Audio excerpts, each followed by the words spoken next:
Over the past few decades, the topic of corporal punishment has been very controversial. Some people are very adamant that corporal punishment is the best way to discipline a child, and others are removable from the idea that corporal punishment is the cruelest thing that someone could do to a child or teenager. But I'm not here to argue either one of those. I'm here to talk about how corporal punishment can cause many widespread cases of depression and cause a lot of increased aggression going into adulthood. In the last few years alone, there has been a lot of credible research done to support this argument.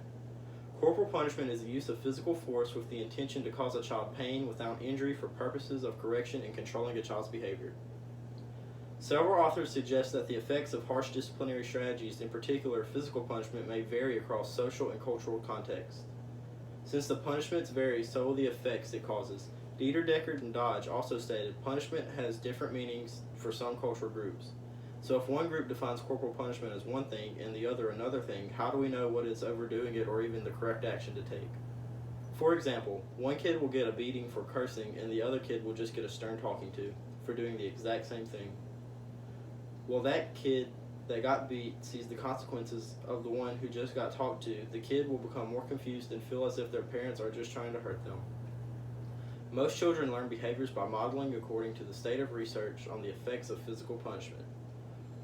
When a child gets punished for doing something and sees a child beside him doing the same thing, he or she is more likely to express the same disapproval to others because that is how they think everyone is supposed to be treated. This can then lead to children getting in fights in school and falling behind because they get suspended or in some instances expelled. In the article Corporal Punishment as a Stressor Among Youth, it was stated that children who receive corporal punishment were 3 times more likely to assault another sibling or friend than those who were not physically punished.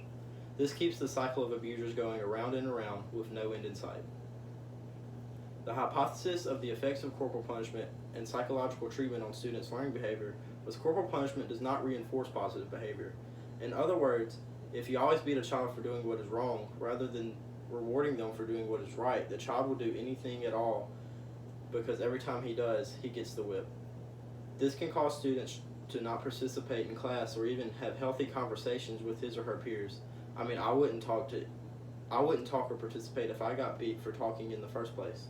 The graph presented by Mohammed Chavez and the effects of corporal punishment and psychological treatment on students' learning behavior showed that in the case of 32, only 10% of students who received corporal punishment participated in a class discussion.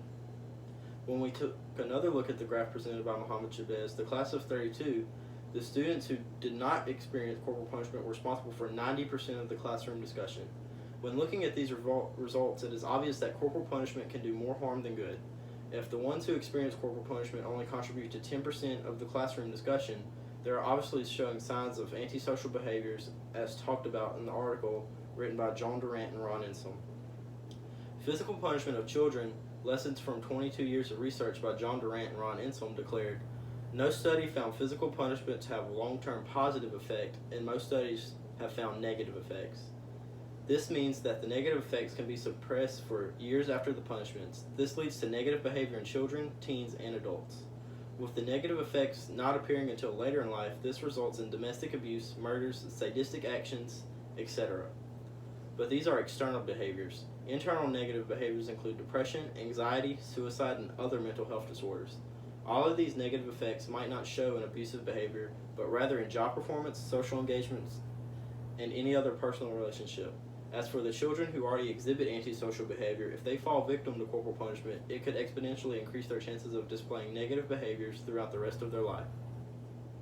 Since corporal punishment has proven to be ineffective, there have been methods designed not only for benefit of the child, but for the parent too. Effective discipline rests on clear and age-appropriate expectations, effectively communicated within a trusting relationship and safe environment. Durant and Insom. This means parents should try to have realistic expectation for their child and be able to understand why they did it, and be able to resolve the problem in a non-violent way. This does not mean that the child will be left off the hook. There should be consequences that the child has to go through that does not involve physical punishment. Parental support proved the most powerful factor, Turner and Finkelor. As most most children only act out to get the attention of their parents or family members. If parents would take the time to spend with their children instead of letting an iPad raise them, then maybe there would not be as many interruptions.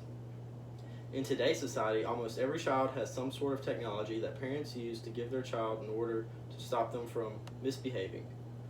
Most of the time, though, they only act up in order to obtain these electronic devices.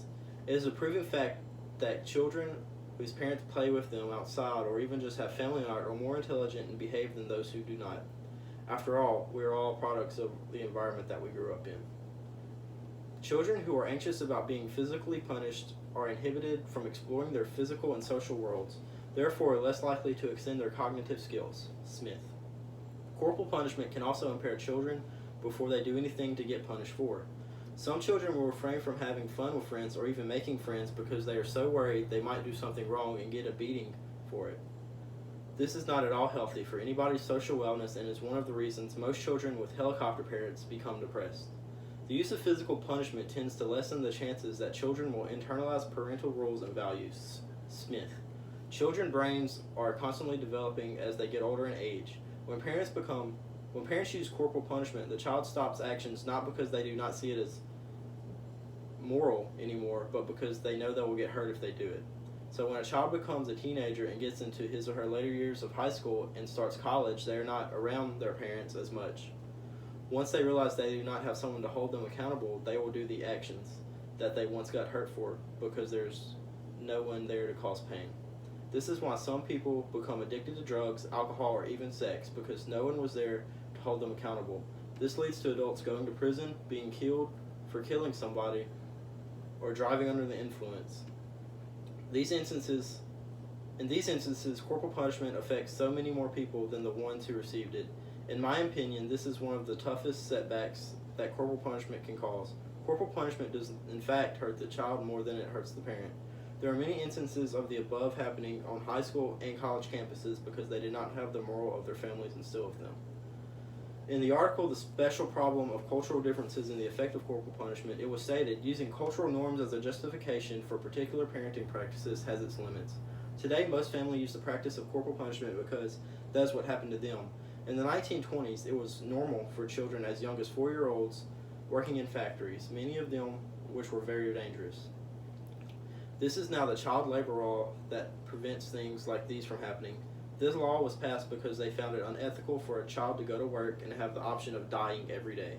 In today's society, it is normal for a child to get beat because his or her action. These beatings cause more than just physical damage in the moment, but rather does a lot of damage to an adolescent's mental health too. In summary, if the punishments from corporal punishments vary, most likely the results will too. Corporal punishment is one of the most leading causes for depression in adolescents. Most of the aggression in adults is caused by corporal punishment they received while they were still a child or teenager. Since children are still young, their brains are still developing. This means they can become confused at times and do not know the reason for which they are getting spanked. Corporal punishment also constricts young people from having healthy social lives. Corporal punishment does not instill morals or characters into a child, which causes more problem that can be for the worse going into adulthood.